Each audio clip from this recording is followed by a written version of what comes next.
Kula nu di kanca niki kisah nyata, sugih banget. Sangat-sangat sugih. Anake kiai. Nggih, tapi ra iso ngaji, tapi rontok tahu krungu ngaji, sugih gara-gara pedagang. Nggih baru kah uripe, sugih tenan. Ndekne kagum mbek Rasulullah itu sederhana. Dia itu pernah dengar Nabi itu dawuh, "Inna wa ta'ala ja'ala tis'ata asyari rizki fit tijarah." Allah itu membuat 9 dari 10 rizki itu fit tijarah. Andaikan rizki itu 10, 9-nya itu fit tijarah. Jadi betapa barokahnya tijarah. Ini alasannya sederhana. Ini macam pedotan anak kiai tadi ya rada krungu-krungu sithik cek eling lah memori di Mbah Halim cek eling. Tapi saiki wis kedonyan. Ya masuk akal. Pak Bah, menurut saya ibadah paling baik itu berdagang. Kiai sekali medit itu ben neraka, Pak. Perkarane ra tau ngamal. Nak pedagang ora tetep swarga. Kok iso ceritanya? Kiai kan sering saling templek wong. Sekali medit neraka, duit ra golek kok medit ya. Ndene anak kiai dadi wani ngritik kiai. Lah nek pedagang medit lah itu tetep lomo, Pak. Misalnya aku pedagang medit, tetap bayari supir, bayari satpam, bayari tukang pel, karyawan. Karena nak gak tak bayari ra gelem kerja, nak ra kerja aku malarat. Jadi pedagang medit lah kan tetap bayar UMR kan. Jadi pedagang ora iso medit, Bapak. Gelem ra gelem bayar. Mulane barokah untuk rezeki songo iku jare. Yo medit itu praktek nontonan dene, tapi dene ada keyakinan medit itu tetap barokai. Dan saya setuju Bang dengan pendapat dia. Lan kanca-kanca sing meragi mriki nek kepengin medit barokah iku dagang. Wis kowe bayang medit lah, asal tetap bayar gaji lho, nggih nang medite kebablas. Lho nggih to pedagang iku sak medit-medit asal bayar gaji kan barokah to nggih. Artinya simbiosis rezekinya akan kemana-mana kan. Saling ke bis.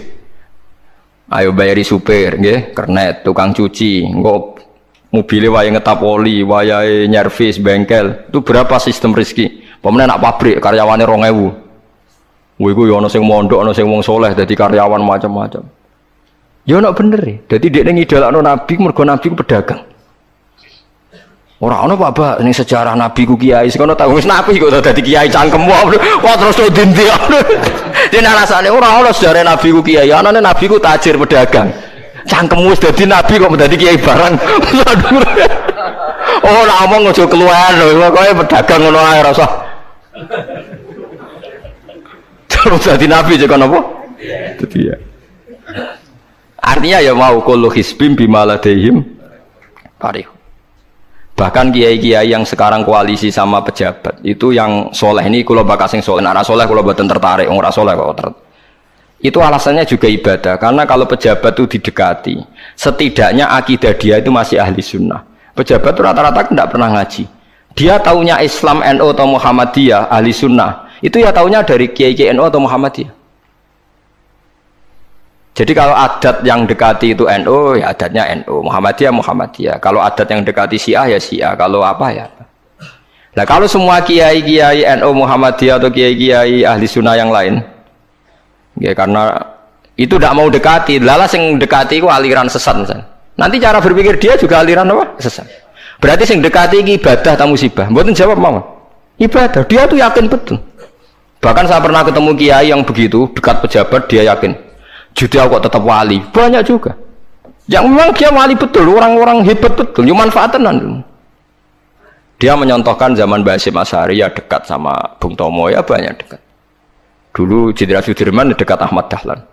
Dulu Pak Karno dekat Kiai Maskur. Dulu Ahana Sution siapa itu? Ya dekat sama Kiai Mahrus. Ya banyaklah sejarah. Itu kan orang-orang top yang tetap diyakini wali padahal dekat nopo? Dekat nopo? Pejabat. Dan itu terbukti sampai Indonesia menentang paham komunisme mergo pendiri bangsa ini dekat nopo kiai. Mereka nggak tahu kan buruknya komunisme secara teori negara modern, taunya karena pahamnya nopo kiai betapa ateis musibah banyak. Bahkan Thailand itu kecelakaan mergo dulu Islam di Thailand sama Indonesia Islamnya masuk bareng, tapi ulama Thailand banyak yang zuhud sehingga tidak dekati pejabat. Tahu-tahu minoritas tidak punya power di negara. Sementara kiai Indonesia pinter dekati pejabat. Kalau bakat sing soleh lho, sama ora usah terus ono kiai iki mu proposal mboten iki bakat sing soleh, niki bakat sing napa? Soleh. Saya pernah baca biografinya Mbah Soleh Darat. Itu di antara yang diyakini keluarga besar Mbah Bae R.A. Kartini itu ngajinya sama Mbah Soleh Darat. Makanya Jepara tuh seneng santri karena dulu mbah-mbahnya Kartini tuh ngaji sama Mbah Soleh nopo darat. Jadi dulu itu adat ngiyai itu biasa, pejabat ngaji itu. Lah kalau melihat begitu kan kiai yang dekati pejabat itu yakin tenan aku tak korup. Lah gunane apa Gus Soleh ning dhuwur gunung mulang santri tok iku nguyai segoro wis ahli sunnah de ahli sunnah. Kiai yo aku iku ngiyaine wong rong ahli sunnah. Yo yakin tenan nek iku tak korup dan saya kenal orangnya. Ya, artinya nggak apa-apa kalau dia begitu nggak apa-apa. Ya bolak-balik kullu hisbim bima ladehim fa'il. Dia nyontohkan itu di Syiah di Iran. Iran dulu ahli sunnah itu banyak. Tapi ketika penguasa itu lebih dekat tokoh-tokoh Syiah, lama-lama jadi negara Syiah karena wilayatul faqih itu dipegang nopo Syiah. Dulu Arab Saudi tidak semuanya Wahabi. Gara-gara pendiri Abdul Aziz itu setelah ada revolusi menang Abdul Aziz, Ali Saud istilahnya. Ali Saud itu dekat dengan Abdul Wahab. Lama-lama jadi faham nopo Wahabi. Karena Abdul Wahab sama Ali Saud itu dekat. Makanya sekarang diarani Saudi Arabia. Sebenarnya jeneng Saudi itu ilegal. Itu nama pribadi. Tapi karena dia penguasa Arab, lama-lama jenengnya Arab nopo Saudi. Itu Ali Saud. Yang sekarang punya anak Fahad Abdullah itu dulu bin Abdul nopo Aziz. Sekarang turunannya habis, tinggal yang sekarang ini. Kalau nggak salah ya, yang sekarang jadi raja itu mungkin adik terakhir. Setelah itu generasi ketiga berarti ketiga. Lalu ngomong alim seneng ora tau ning ndi ning Arab, tapi gak gelem muni Saudi. Perkarane rontok negara jadi diakoni wae mbae. Dadi muni Arab Saudi padha karo muni Indonesia Soekarno ngoten. Muni padha karo menapa Indonesia Soekarno. Ya Arab Saudi jenenge Arab tok asline, cuma gara-gara revolusi politik ditambahin apa? Jadi sehingga kesane nek ora turunan Saudi gak iso. Ya wis dadi raja, wis dadi Ali Saud, napa? Ya iki aja melok-melok ngomong paham wis pokoke kowe ben ro. Artinya apa? Dari sekian contoh itu betapa pentingnya ulama ahli sunnah dekat pejabat ben bisa mensunnikan. Ya nyatane tenan ya. Kados Pilpres kemarin, mbok suni mbok ora iku wae calon presiden selawatan tenan. Mergo dekne ngerti trene saiki napa? Mbok latihane gapan ya ora ro, tapi kan terus masal. Lebatin ini memang teori itu sama-sama mungkin benar. Begitu juga teori tuku tanah ini pulau contohkan. Sampeyan saiki tak bedheki. Ana tanah pinggir Ratan, pinggir Malioboro misalnya. Pinggir Malioboro. Mustafa Beruhen niku ahli dakwah terus ngandani. Niki ampun nggih maksiat itu dosa. Jenengan cangkruk teng mriki kathokan cekak wong wedok maksiat dosa. Nek ra diencepi. Kamu siapa kok berani? Lu siapa kok wani ngeloroi aku? Jajal misalnya Mustafa Sugih di desa miliar buat 1 triliun. Tanah ning kono iku dituku kabeh. Bareng ngono ana wong kathokan cekak maksiat ning kono. Kowe aja ning kene, Nduk. Kamu siapa? Sing duwe. Bareng. Gampang ndi nganggo dakwah kiai ambek tuku. Jawab mawon sing. Lah ini dakwah bil hikmah ambek bil mal cepet ndi? Bilmal kan, dan itu ya tidak menyalahi Quran wajah itu di amwaliku. Mulane kula termasuk ngrasa dosa perkara ora sugih nganti ngoten niku paham.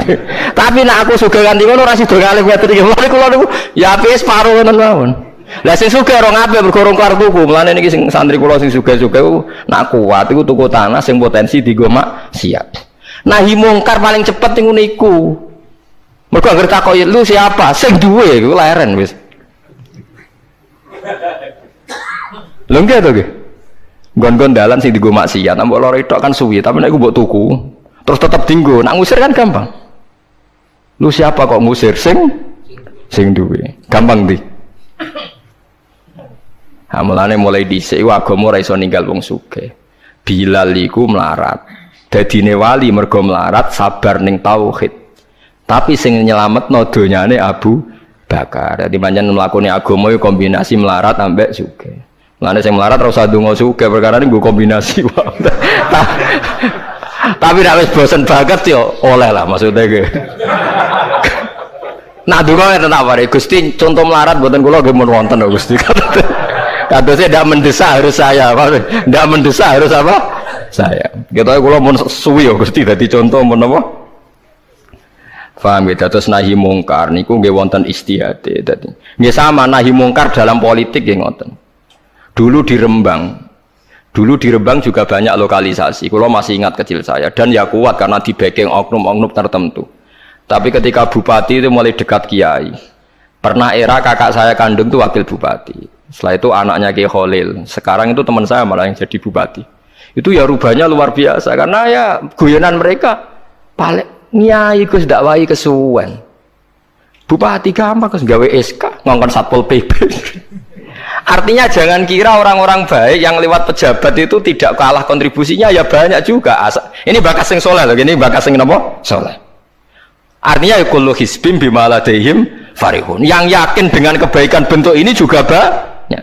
Kowe aja mau meyakini dhewe apik kok Mustafa, langgare cilik tetep istiqomah, nak bar wiridan ora donya. Iku ya apik, tapi dene ya ben yakin bener dhewe ben terus. Nah dene yakin terus nyalon bupati malah dadi kan.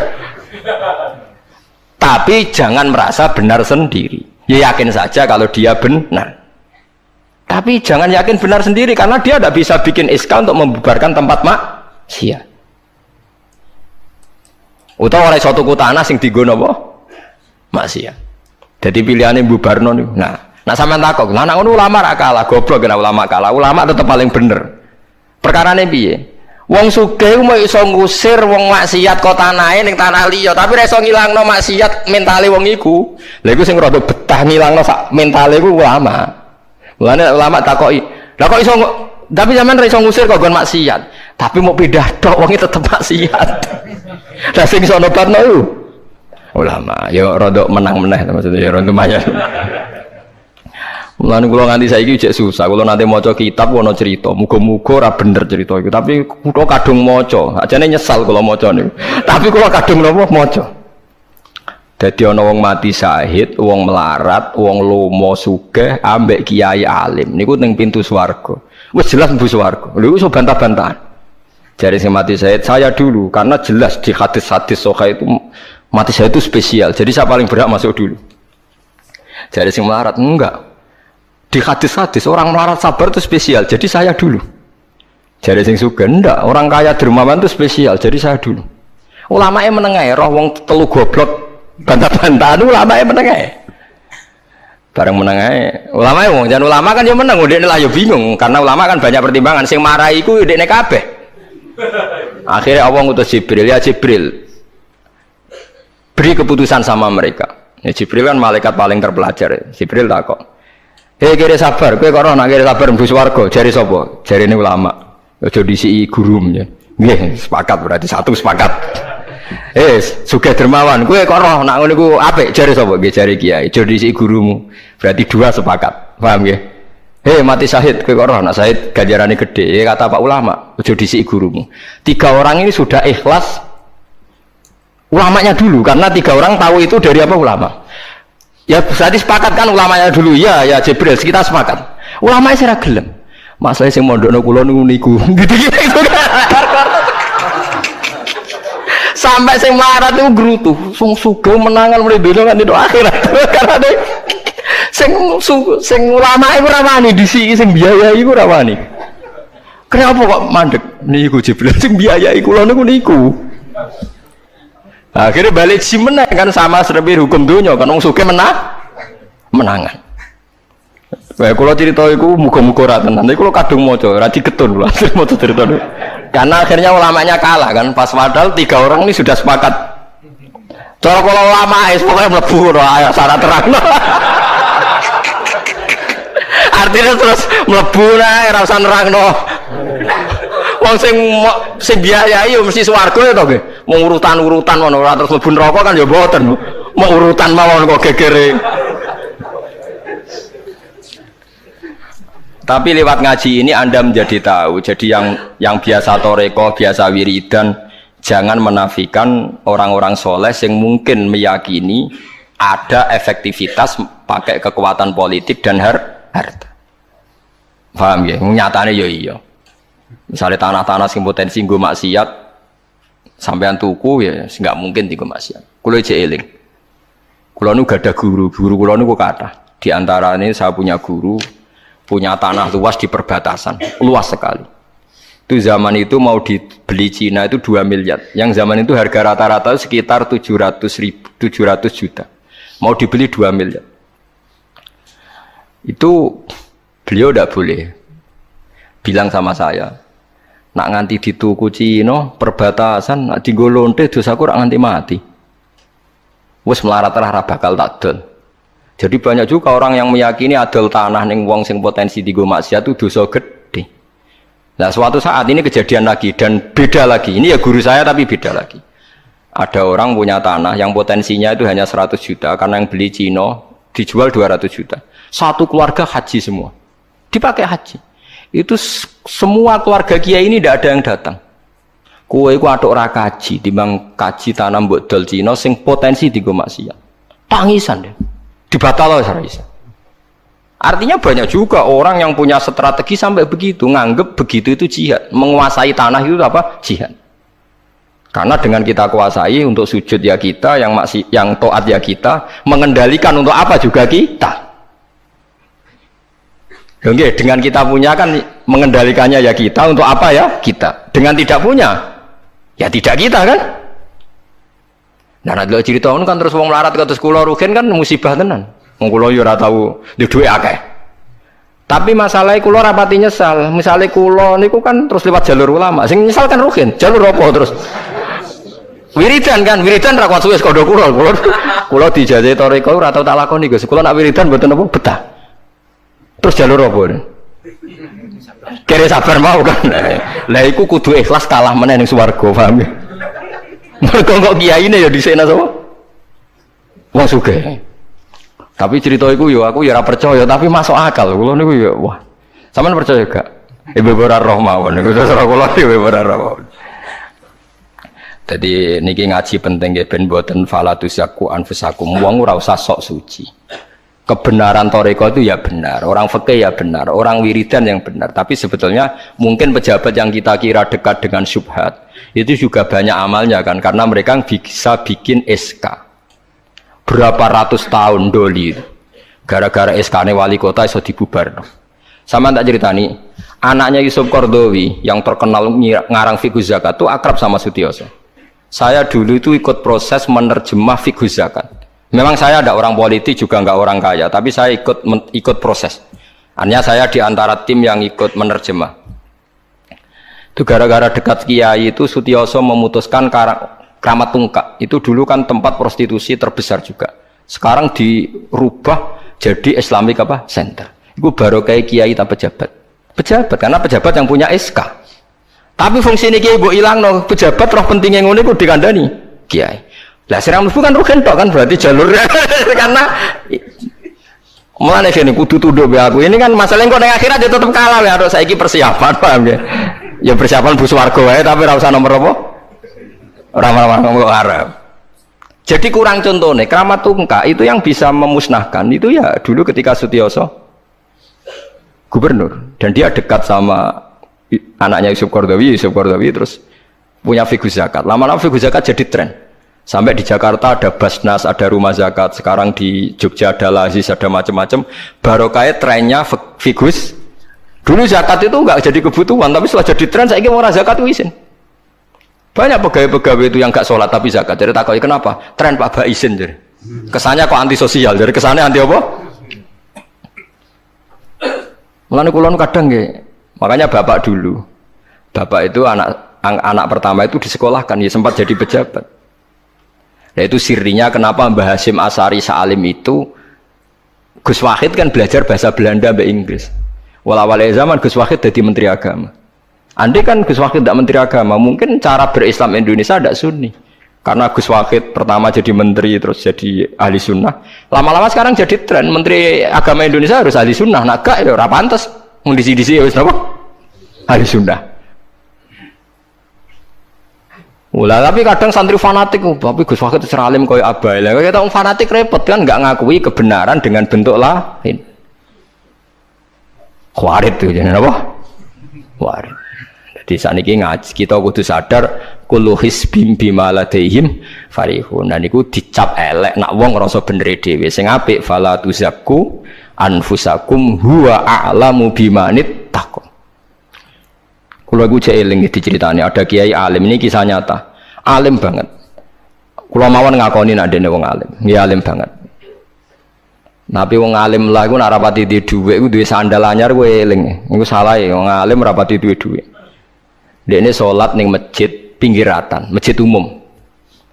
Gurine iku ana wong rambute gondrong tatonan. Ame nututi dekne curiga sadale didelekno. Bareng ngono jebule wong tatonan nututi kabeh makmum. Lha ape njuk sepuro isin. Ora njuk sepuro tau sudzon. Lah repot to ngadepi ngoten. Cara alamat lahir iku preman. Jebule nututine niat ape? Makmum. Kubut tuh lepol dekne ndelekno sandal. Piye ku carane istighfar? Ayo repot to ngadepi. Lho lah iya jangan kira sampean tak ceritani. Islam sing ijek preman ning dalan-dalan. Saiki wong Kristen gawe gereja iku wedi kiai apa wedi wong Islam preman? Wis jawab jujur. Wedi Islam preman, kok nak kiai ra ngarah piye-piye, cara mangkel lo iku prosedur. Tapi ngadepi Islam preman. Dobong. Nah ya mesti kadang itu ada fungsi yang kita pun tidak bisa menggantikan fungsi mereka. Meskipun kita tidak pernah membolehkan anarkisme, tapi selalu ada kebaikan yang kita orang baik pun kadang tidak bisa. Kiai sing penggaweane itikaf ning masjid, ape kita sepakat ape. Saiki ana wong kesasar ning dalan, sing nulungi wong dalanan ta kiai sing itikaf. Lah saiki ana kecelakaan ning dalan, tabrakan sing nulungi wong itikaf ta wong sing cangkruk ning dalan. Berarti ada kebenaran yang kita pun orang baik kadang nggak bisa melakukan. Dan tapi orang sabuk walik model wong LSM, berarti ampo yang di jalanan fungsinya lebih banyak timbang yang di masjid. Wah, yo kasus terus buat simbol model LSM yo. Ya tapi nak buat simbol yang terbaik tetap yang di masjid, yo keliru juga kan, kowe mungkiri fakta kan. Yang bener ya ulama tetap fala tuzaku anfusakum, ora usah sok napa suci es biasa es. Pokoke nglakoni apik kados kula mulang-mulang mbek ngenteni mati wis sesuk mati dhewe. Ora wae mati napa? Mati dhewe. Mun kula terusno gitu terus eling-eling menapa. Kula hisbim bima ladehim napa farihun. Bal qulubuhum balik utawi atine kufar, ayil kufaru tegese utawi atine wong kafir fi humratin ing dalam kebodohan jalat tegese kebodohan. Min hadza saking ikilah Quran. Wong kafir ku blas gak gelem pahami Quran. Walahum lan tetap kedue kafir amalun te ana kelakuan min duni dalika kang ora kelakuan sing kaya dilakoni wong mukmin. Dadi wong kafir wis ora paham Quran duwe kelakuan sing elek sing ora padha mek sing dilakoni wong mukmin. Ilmat kuri kang disebut mukminin akeh pira-pira mukmin.